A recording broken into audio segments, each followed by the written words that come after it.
So kindergarten year has flown by and we are literally days to finishing up our kindergarten year, and I'm so excited.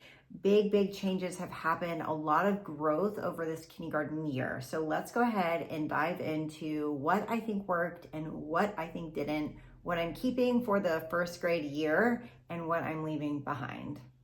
Hi, and welcome back. My name is Shauna, and I am a homeschool mom to one kiddo who is 6 years old. So today I'm going to go over the Good and the Beautiful Level K curriculum for English, and it looks like this. I'm not really sure if they've changed anything going into the 26-27 school year, but this is what I have right now, and we've just finished this up actually today. So it's very happily used and tattered. I've even lost the back of it at some point over the last several weeks from the spiral coming undone. So much love. And you know, I really do enjoy this curriculum. I think that if you are just starting out as a new homeschool mom and you know your kid's going into kindergarten, this is a great gentle start into school, into learning how to homeschool yourself as a mom, like a new homeschool mom. So I think that this is a really nice, gentle, soft way to introduce your child to education and sitting down and actually trying to focus. It's short and sweet. I will probably say like that is probably like short and sweet lessons, right? I will definitely be flipping the camera over to give you a walkthrough of some of the pages and what it looks like if you've never used this curriculum before and you're interested, especially in kindergarten curriculum. So I'm gonna go ahead and talk a little bit about what I liked about it and what I don't like about it. So what I like about it is that it's very open and go. This is something that you could take to the park with you. You could go to the library with it, okay? You literally just open it and read the description inside and have your child do the activities and do the lesson for the day. This can be as quick as 15-minute lessons, sometimes as short as 5. I found if your child is pretty proficient in whatever the lesson is for that day, it can be a very quick lesson. I would say that that is a pro if you are just like a homeschool family that is open and go and you really like quick lessons and you don't want to be sitting down for 30 minutes to an hour in one lesson, right? So that is a pro for this. It's also very gentle. You're not overwhelming your child, especially if you have a child who is possibly on the spectrum or you have a child who's ADHD of some kind, just has a hard time sitting still and has attention issues. Mine can have that at times.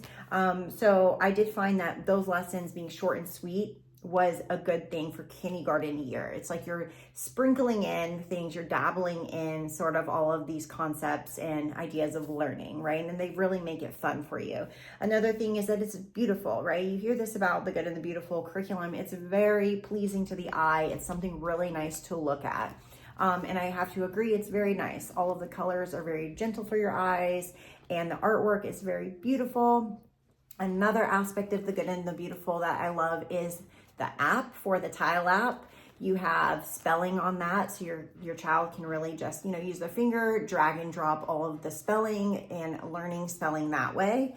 And then you also have like the auditory learning for the stories, the geography, the poems, and things like that are really wonderful for your child. I really like that it's sort of like an all-in-one curriculum. It really is an open and go, and I really love that about this curriculum. It came with the Reading Booster Cards A, and I really like all of these books. They're really great. He got through all of them, no problem at all. Obviously in the beginning of the school year, we were learning how to read. We were learning phonics and everything like that. So these really came in handy, and they also coincide with the curriculum. So it'll tell you in here when you need to have, a certain book out in like a little bubble at the top of the page, so you can get ready for your lesson for that day and pull out the book that you guys will be like studying or reading for that day. And then also you've got the booster cards. Now these were, very nice to have. I will say when I was researching this curriculum going into kindergarten year, I seen a lot of moms talking about this book and also the Booster B book. We did finish this. We finished this book before we finished the curriculum. He really flew through this, really learning the concepts, and we went over several pages a couple times. Like I would go over, because when I finished it, I went back and I circled back to areas that I felt as though he needed more proficiency in, and I circled back to areas that I knew that he needed to learn more of or learn the sounds of. So we would break it down, work on our phonics a little bit more, until he mastered all of the pages in this book. Were really great. And also one thing that I think, they do a really great job of like having the kids interact with the very end. So he was very excited to like, first off, check off all of the boxes when he got those pages completed. And then also the maze was very like exciting for him at the very end. Now, sometimes he did this beforehand, before he finished anything. Then I didn't really care if he finished it beforehand. Just as long as he learned everything, what was the important part, right? But they make it fun for kids. All the pictures are really great. The breakdown of like how you're supposed to teach your child up here is understandable. It's easy for somebody to just like understand how you're teaching your child, how to break it down, and so on. So those are kind of my pros to all of this. The books, the booster cards, and the open and go style of the curriculum are all really wonderful. Now let's talk about some of the cons of and there's not very many, but like what I kind of just didn't like about this curriculum. And I wrote them down so I wouldn't get like lost in my thoughts, but not enough practice and short lessons. Now, like I said, to some parents, to some moms who teach, especially if you have multiple children, I have one. So for me, short lessons, I'm like, I kind of would like them to be a little bit longer, a little bit more in depth about concepts and review, versus maybe if you're a mom of more children, short lessons are like, yes, I need short lessons for this child, right? Or maybe your child thrives on short lessons and they can just pick up concepts really easily, right? So it's to each their own in our own homeschools, right? But for my family and my kid, the con was the short lessons. I felt as though he was like blazing through a concept 10, 15 minutes. And I'm like, but I just need more review on this. I'm like, I was born in 86. So for me growing up, pencil and paper was everything, right? Like that's how I learned. And I'm sure a lot of you can relate to this, but pencil and paper is where it's at when you're practicing repetition and all of that stuff. So, though it's like the digital learning platforms. Yes, I do use digital platforms, but it's not like the bread and butter of the way I'm teaching my son in our homeschool. So I really want him to be able to have repetition and a lot of practice. With the good and the beautiful, it's like a sprinkle, right? You've got these little lessons and it's not very repetitive. You learn a concept, you move on the next day. I need longer lessons. So too short of lessons for me, not enough practice. And then I had to add a lot of supplemental worksheets. At least that's how I felt, because that goes back to that onion effect, right? I felt as though I have to layer a lot of things on top of the good and the beautiful curriculum. Now, I can't speak for the grades moving forward after kindergarten. Maybe it's not like that for first grade. Maybe it's more in depth of a curriculum, but for me, I felt like with the kindergarten, I really needed to add more things. So I added Explode the Code, and let me grab that actually. So I added Explode the Code, and we've gotten through in kindergarten. We did 1, 1.5, and we just started 2 a couple weeks ago. And then we have also been working on handwriting without tears, and this is our 3rd one for kindergarten. So that's just like another thing is the writing, right? I don't feel like there's enough writing within this curriculum. So if you really want your child to be proficient at a certain point in kindergarten with writing, maybe that's not like something you're focusing on, right? Because everybody's focusing on something different. I want him to be more well-rounded. So I'm really dabbling in writing. We're dabbling in phonics and writing within the Explode the Code. They do a really good job of doing phonics and handwriting, penmanship in this book, in this curriculum specifically. And then with the writing, this is reading and writing. I mean, it all is reading and writing and penmanship. So these did a great job. So I layered this with the curriculum, okay? And then we did books, besides for the books that it came with, we did other books as well, like simple readers and also digital reading as well. And I don't know if I'll be sharing how I feel about like digital things in this video, but I did use Splash Learn, which there's reading on that, but not very much. But Splash Learn, and then also we are doing Ello for reading, which big thumbs up for that app. Love, love, love that one for reading. We're definitely going to continue that into first grade. So those are my pros and cons for this K curriculum for the good and the beautiful. I'm going to turn the camera over and give you like a little snippet walkthrough of the curriculum and give you like just an idea of what it looks like. And yeah, I hope you enjoyed my pros and cons, and let's go ahead and show you the inside of this book. So here is the curriculum, and as you open it, we've got like all the descriptions and everything for what you got. And before beginning a level K, they give you kind of like a breakdown of spelling, what you're gonna need, phonics stuff, vowels. It's just like a nice little intro here to the very beginning. These are like some of the books. I never purchased any of these, but they give you kind of an idea of like what you could buy. And then this is the letter tile app I was talking about, which I really love and did help my son learn how to spell. So here is the table of contents of what you would be going over lesson by lesson.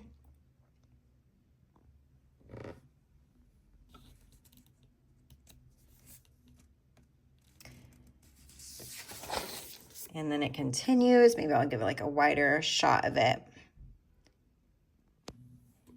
And then the last page. Okay, so there's kind of like an overview of what your child would be learning lesson by lesson. So let's kind of like go into it just like this. So we're starting out like this. This is level 10, spelling 3-letter words, part 1. Lesson 13.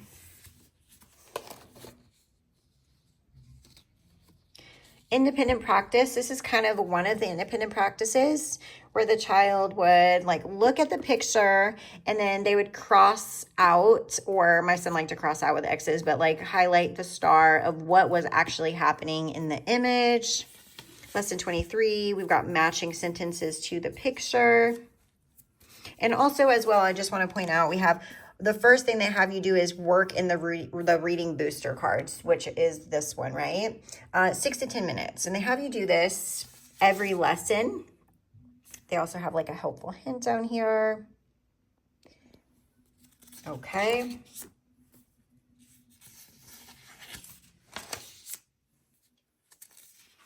More letter tiles. So notice letter tiles is what you would be doing a lot of the lessons. So learning how to spell. So beautiful imagery. One of the things I really do love about the good and the beautiful is looking at all of these beautiful imagery, looking at the beautiful imagery, looking at the beautiful paintings, you know, exposing your child to maybe art and artists that you would not necessarily see maybe in just like regular kindergarten, right, in public school. So learning how to write, I'm kind of going backwards here, but just trying to show you a little bit of what the inside looks like. Coming towards the end here. And there are lesson reviews in this a couple times as you're moving through the curriculum. We have also geography, which is really fun. These stories that you go onto their app and you listen, you watch a video, and then you answer questions. Just ask for details to be sort of like recited back to you about what they remember.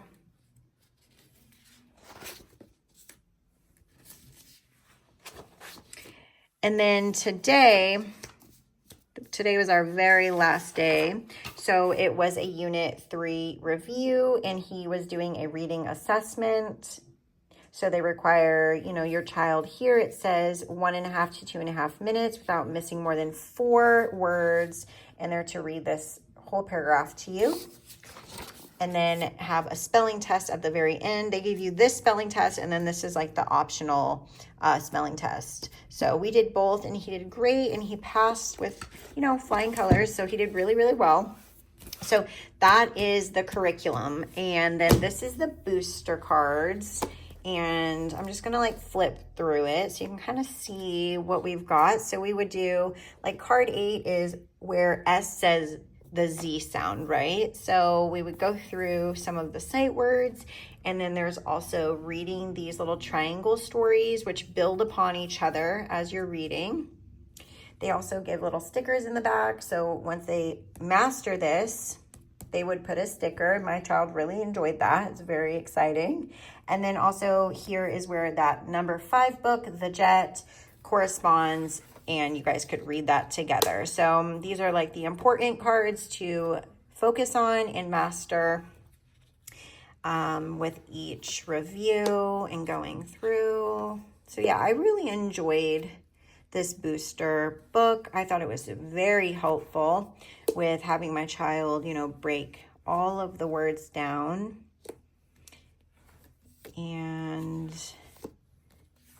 this was really helpful. Yeah, and like I was saying, my child finished this book before we finished the curriculum. So we would just review with it. And then here are some of the books, and they're not in order, but these are some of the books. They're so cute. They're beautiful. All the imagery is like really pretty and sweet stories. So he enjoyed reading all of these, mastered all of them. So, you know, I really do love this curriculum. You know, not very many cons at all. So I would highly recommend this for kindergarten. So Building Writers, we've literally just started this one. This is our 3rd. So, and he's doing really well in his writing.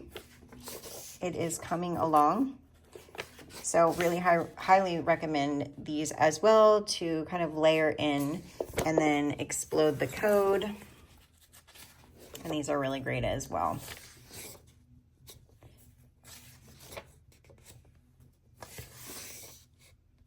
Okay. So I hope that walkthrough was helpful, and that's the review. Like, that's it, guys. It's pretty short and simple, layering a couple items like explode the code and handwriting without tears, which is super important because, like I said, I don't think that they get enough handwriting in this curriculum for level K, but that could be intentional, right? Like, everybody is different with what they want their child to learn. I'm one of those moms who wants my child to learn handwriting sooner than later. So it's important to me to sort of build upon that earlier. So that might not be what your goal is for your kids. So maybe there's enough handwriting in this level K curriculum by itself. So I just found layering to be nicer and more well-rounded. But that's it. I actually really like The Good and the Beautiful. I was thinking of continuing it for next year into 1st grade, but I think the problem that I'm running into is this whole onion thing, right, that I spoke about at the very beginning. I'm finding myself layering more and more on top of each other, more curriculum on top of each other, and I'm, you know, having to take a step back going, that's not the point of homeschooling, and that's not what I'm wanting for my family dynamic within homeschooling, right? So I had to take a step back and kind of go back to the drawing board. So I'm just not wanting to buy so many curriculums because with 1st grade, we're moving into 4 subjects, right? And that's just a lot for my little guy. So I'm trying to like get the most bang for my buck, so to speak, with a curriculum. So right now I'm still exploring. I don't think I'm going back to The Good and the Beautiful for 1st grade, though it was one of my main contenders. It's not anymore. I do have one in mind that I probably will share with you guys in the upcoming weeks because I am going to be ordering here very soon. In like 2 weeks, I'm ordering new curriculum. So I hope this gave you a good idea of what this curriculum is like, if this is something you're leaning towards for your little kindergartner. So thanks for watching, and I'll see you in the next video. Bye, y'all.